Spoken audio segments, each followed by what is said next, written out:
Oops, my bad, my bad.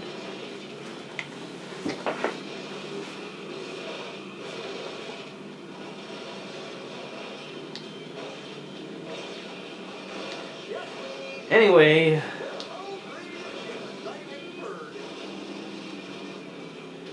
I could be on the verge of meeting some of my European friends for the first time.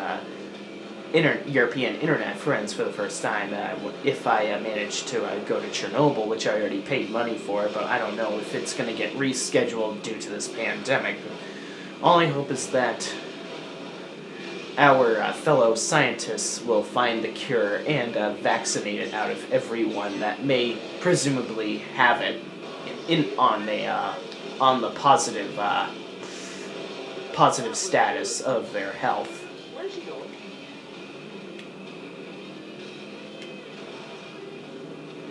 This is the positive impact of the internet world, because it has led me to people that I never thought I would even ever meet. And you know what? It's because of this, one of the reasons why because of this pandemic, it has kind of proven to me why I prefer being an introvert over being an extrovert. Now, I'm not saying there's anything wrong with being an extrovert. I'm not saying there's nothing good about being an extrovert. If you want to talk to people and socialize with a lot of people, go for it. But especially when you're this accustomed to it, this overindulgent about it, thinking that you're above everyone else because of it, that's when you cause more problems than you solve. For a while, I identified myself as an ambivert rather than borderline introvert or borderline extrovert. Definitely not a borderline extrovert ever in my life.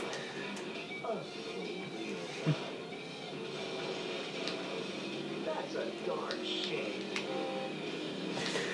It's just that a lot of idiots who brag about being extroverts and not being alone think they are better than everyone else. Never mind that being an extrovert in the pandemic is what will bite you in the ass in terms of bad health.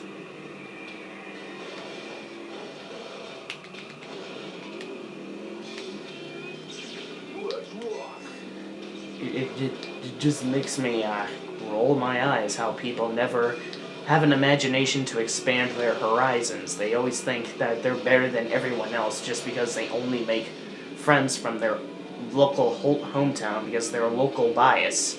This especially does not appease to my best friend Alex Hoover, who lives in a shithole known as none other than fucking Florida. Do you really think he cares whether or not he's supposed to stay home at all costs, unless if it's only the essential businesses that he can shop at? He doesn't. He's not gonna care about whether or not he's an introvert in Florida, and he shouldn't.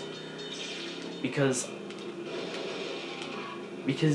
no one has the time and energy for arrogance or pessimism or idiots who lack imagination, or don't even bother to compromise with other people that are not American.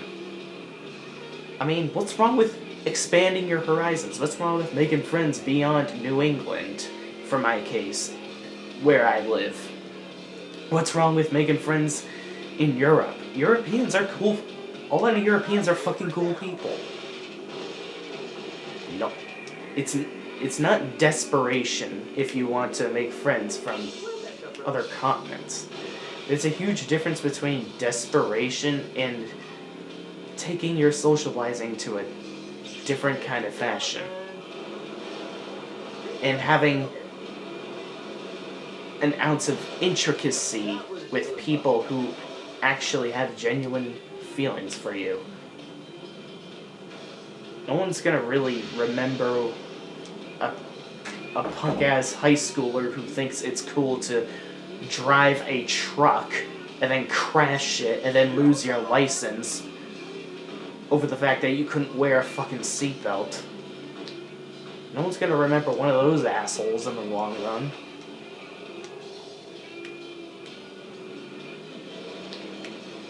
I'm gonna remember, for sure, remember the badasses from Europe that actually experienced Chernobyl in 11 races, and all sorts of bizarre stuff that not tours everyone ambulates about to every day. One giant leap for mankind. Much has been changed. A lot of people tell me that I make friends just because everyone thinks I'm a creep, or I am, which is obviously not true. I always chill with a lot of my best friends here in my hometown. I'm just saying Well, here we are. that if you don't socialize with people beyond this continent, let alone beyond your state, then I think it's you that's the weird one, because you're a coward and you don't have any ounce of imagination to expand your horizons when it comes to you being an extrovert or a social butterfly. So yeah, I think these so-called introverts, which I supposedly call myself, Make it count, man. socialize a lot more than extroverts who only limit their socializing to just one hometown because they think everything about the place that they live in is only what matters. Forget whoever lives in Australia. Forget whoever lives in fucking Europe. Forget whoever lives in South America. Yeah, I could go on. If you only make friends in your hometown, then you're successful at life. Never mind that the people who make friends on the internet are actually the ones that have better imagination and creativity than the ones who borderline lack it and not even take the time to try to save enough money to go on vacation and enjoy themselves by being with their best friend, like I did with Lane, like Hoover did with me. I hate to tell you extroverts, but if you're really gonna brag about being the most social person in the world, then you're horribly mistaken, because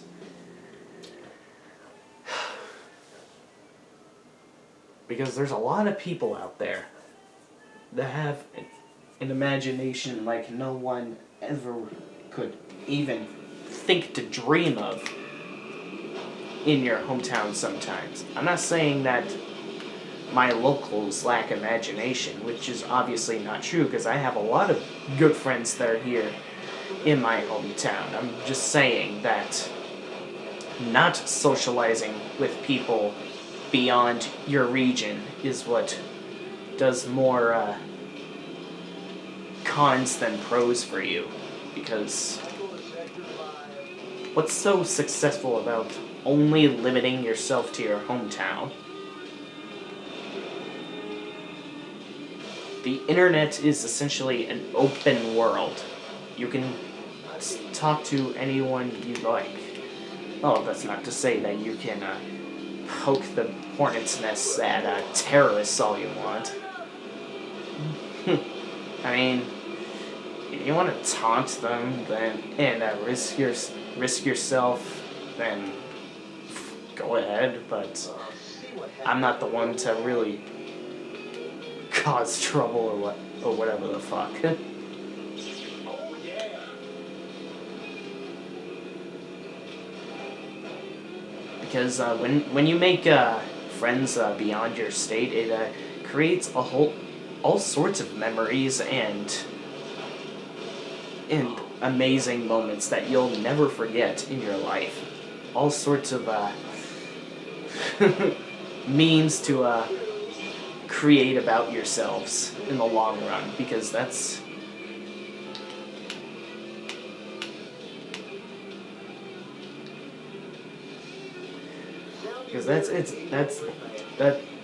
exactly what has a serval novelty to it.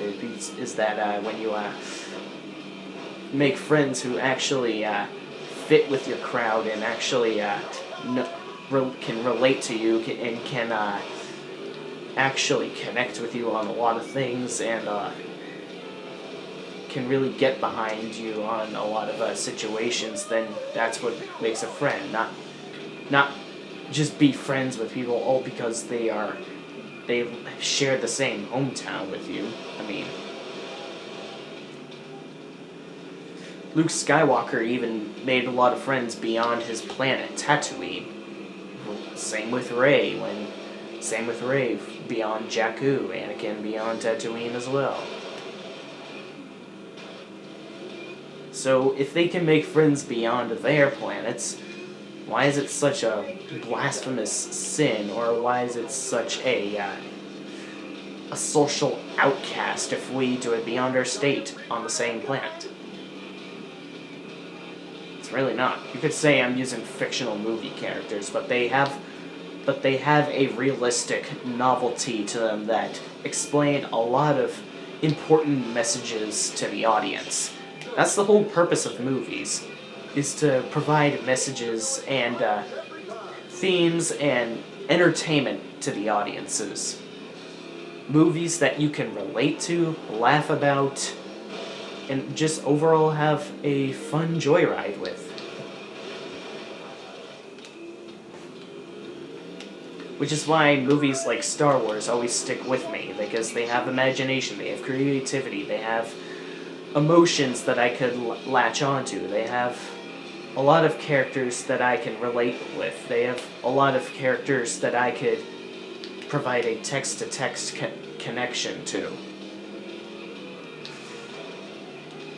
Like when Rey from The Rise of Skywalker was afraid of herself, afraid of letting her emotions get to her, afraid of becoming a Sith because of her anger.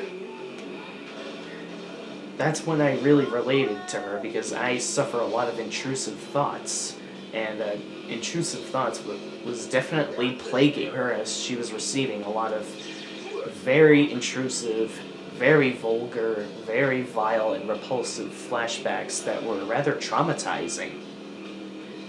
And that's something I deal with quite a bit, and it's quite painful, to be honest.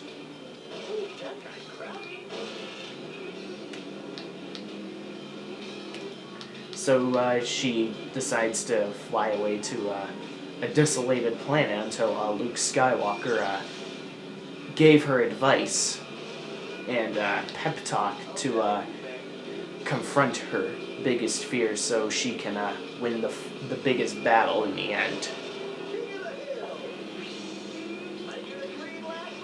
And that's why the sequel trilogy is a lot better than what people give credit for. I think in many years people will start to warm up to Star Wars, the Star Wars sequels, like how they did with the prequels, because there's a lot of fickle people out there, and when there's more and more Star Wars content released, a lot of people will just start to develop hindsight perspectives on them, like they always do, with a lot of movies that were initially shat on 24/7, like the Tobey Maguire Spider-Man trilogy, as I remember, that a lot of people are not a fan of just because they weren't exactly like the comics. You can see that it has a 67% on Rotten Tomatoes for the audience reaction, which is obviously some stuff I really do not care to look at. So anyways, sorry that I went on a little bit of a enthralling yet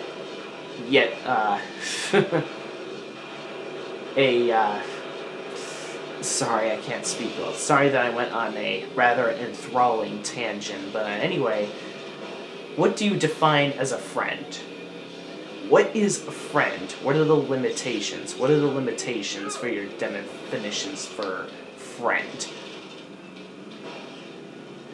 Are the locales relevant? And if you think the locales are relevant, then I think you've got your priorities and standards of what is a friend wrong.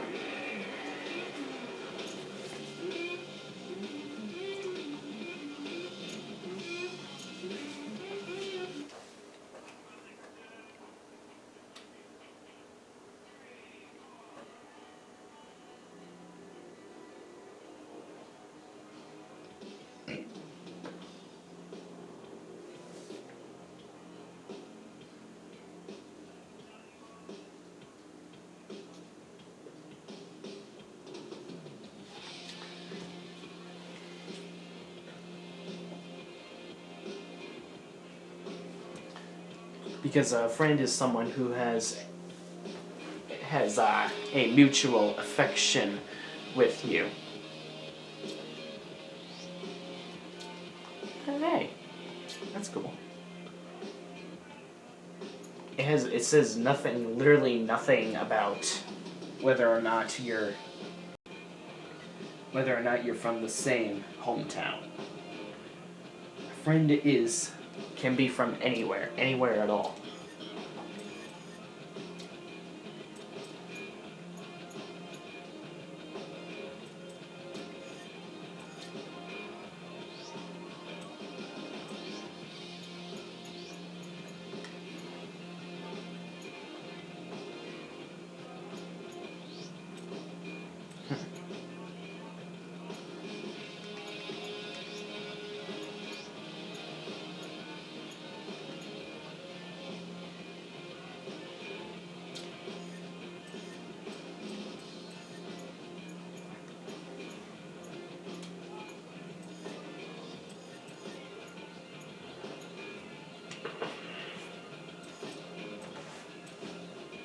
Sorry guys, I'm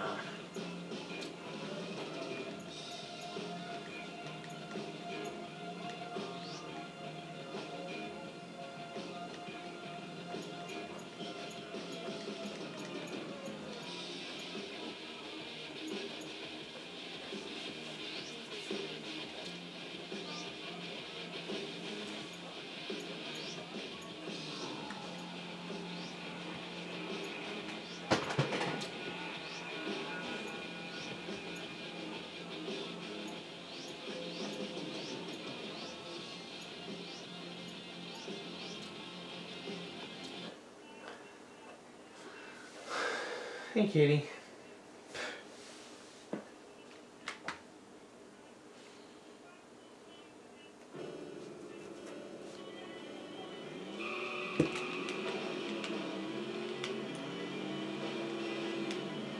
So yeah, guys, what do you think is more legit? A rogue-ass high schooler who harasses you, or a middle schooler that harasses you and spreads all sorts of bullshit rumors about you, and does all sorts of bullshit activities with his life, and berates other people, or someone who has the mutual standards for what is a good time, fun time, or has mutual connections with you on a lot of things.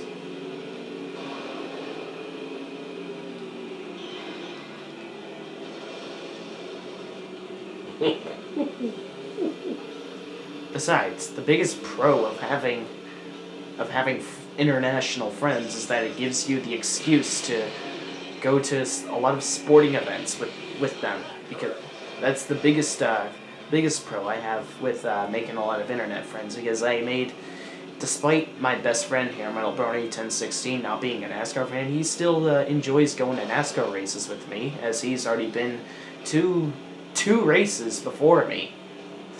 2013 Phoenix, when Carl Edwards won, as well as one IndyCar race at Phoenix where Scott Dixon won in 2016. As well as meeting up with people like Dylan Young, Charles Sanford, Michael Norman at Daytona. Hell, there's quite a lot of people that go to NASCAR races all over social media that I'm friends with. So yeah, it gives me the excuse to travel the world. Travel all over America. Go to as many NASCAR races as I desire, or even IndyCar races. Hell,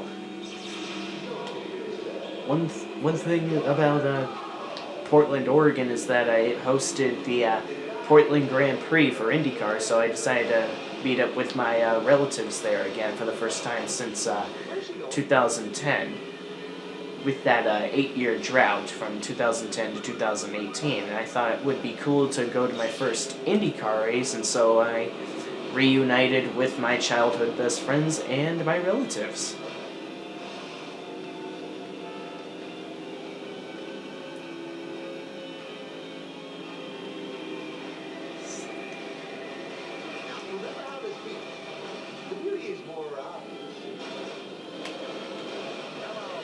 Besides, no one's gonna really care about their trying ever so much to make friends just for the sake of them being in my hometown isn't really gonna do much for me in the long run, especially when they feel jaded about a lot of the hobbies that I do. I'm not saying that this is the situation I have with them. I'm just saying that's a common trait with a lot of people who are introverts and would rather make friends on the internet than in their own hometown. Besides, who doesn't find it cool that they make friends with Europeans that have the same imagination as you do?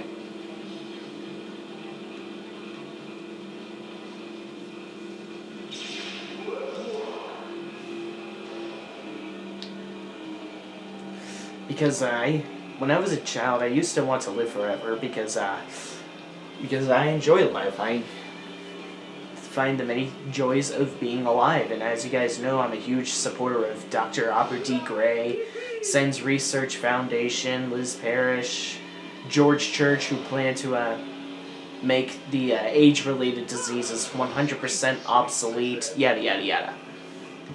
But of course, because of everyone's shallow and trite acceptance of death and their speculations of heaven or whatever the fuck, thinking that their theories will save their consciousness or whatever the hell.